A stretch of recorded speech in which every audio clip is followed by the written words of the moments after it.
Good afternoon. I'm Miss Brenda from the Marco Island Library, and today we're going to talk about the activity packet for this week's summer reading program. And if I've already printed it out, you'll see there's lots of really good, cool activities that you can do all week this week.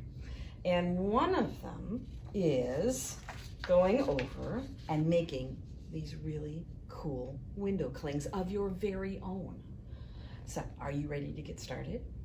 Let's start. The first craft we're going to do is we're going to make the window clings.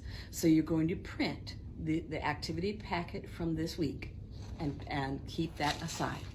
You're going to need to get from your kitchen waxed paper. And then you're going to need to get, if you don't already have, puffy paint. Any colors that you're going to need for whatever items that you're going to paint for your window clings. And it could be any color at all. Once you have your supplies, you're going to put the wax paper down on top of the page, and here is the snowflakes. I also used Christmas lights and a Christmas tree. And you're going to trace around the design of whatever it is that you're using. And you're going to go real slow. This will take time. Just like that. Now, with this particular design, you're not going to leave this middle part open because it won't peel so well. And the more paint that you get, the easier it will be to peel off the paper, but the longer it will take to dry. So there I filled in the inside of that square, and then you'll just keep going and fill in all of the lines in the design. Just like that. Take your time. This is going to take a little while. Just be patient. What's going to require even more patience is they have to dry flat with nothing touching them for at least 24 hours.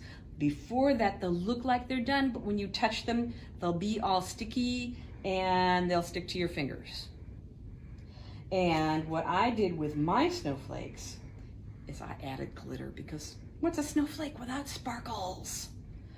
When it's time to peel them off, you're going to take your time. They're going to want to stick a little bit to the wax paper, but take your time, be patient. The more intricate design that you make, like this one, the harder it's going to be to get off the wax paper. But there we go. And like I said, I also made these really cool Christmas lights, and they stick on even better. And I discovered something this morning when I went to go put them on the window. Is the side that was on the wax paper doesn't necessarily stick as well to the window as the side that was up. So if you take it and stick it with the side that was up, it will stick much, much better to your window and last longer. A design like this, you have to do in stages. So when I did this one, I drew the star, I drew the outline for the tree, and then I did the Christmas ornaments on the tree. Then I stopped and I waited, and for 24 hours for the ornaments and the star and the outline of the tree to dry. Then I filled in the tree, so this design took 2 days for it to finally finish, so it was ready to go up on the window. So the more intricate, the more fancy your picture, the longer it's going to take. The more colors that you need, that you're going to use, the longer it's going to take. So if you do something big and fancy with lots of colors all touching each other, you're going to have to do color a piece and then wait for that piece to dry. then do the next color and wait for that color to dry. So it's going to, the more colors you have, the longer it's going to take. The other activity that we've got in the craft packet this week is Christmas cookies. So the first thing and most important thing to remember is do not operate anything in the kitchen without your mom or dad or adult supervision at any time. Okay, so the first thing you're going to do is you're going to go to the store and get a packet of refrigerated cookie dough. Any flavor, doesn't matter, your choice. Once you get home, the easy part to make it so that it's not so messy when you cook is take out a muffin tin, take the sugars that you're going to use to decorate with your cookies, and pour them into the holes in the muffin tin. This way you won't get sugar all over the kitchen. So pour it in.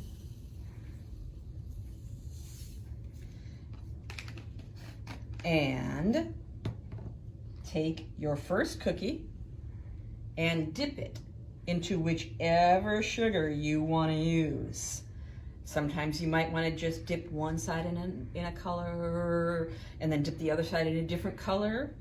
But this way, you won't have to worry about getting sugar all over the kitchen. Now, because this is a very small cookie plate, I'll only be able to do a couple. But your mom or dad probably has a much bigger cookie sheet and you can get them all on the same sheet. They cook for between 12 and 16 minutes or whatever the package directions say on the back. Sometimes you might have to cook them a little longer depending on what kind of cookies you like. If you like soft cookies, probably about 15, 16 minutes. If you like them hard and crunchy, a little bit longer. And here are the finished cookies. Okay, so that's our craft activities for this week. Don't forget to check our website each week for a new craft activity and more things that you can do at home to have fun. And don't forget to call the library or come to the library and register all the books that you've read for the summer reading program. Prize week is coming up the week of August the 10th. And that will be the last prize week for this summer. So I hope you're enjoying your summer and the summer reading program, and we'll see you again next week for more craft activities. Talk to you then.